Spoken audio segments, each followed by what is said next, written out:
tomto videu si ukážeme, ako sa dokáže umelá inteligencia, ktorú sme integrovali do modulária, popasovať s vyťažovaním dát z rôznych dokumentov.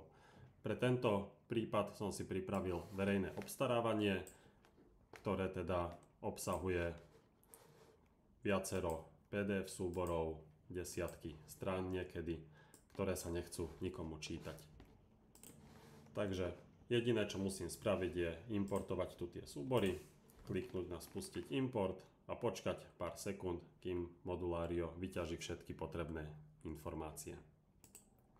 Dobre, úspešne mi to dobehlo, takže takýmto spôsobom som si vytiahol všetky potrebné informácie a takisto ako teraz pri tom verejnom obstarávaní je možné spracovávať cez Modulário aj rôzne iné typy dokumentov. Či už sú to klasické faktúry, nejaké zmluvy, katalógy, servisné správy, dokumentácie, čokoľvek.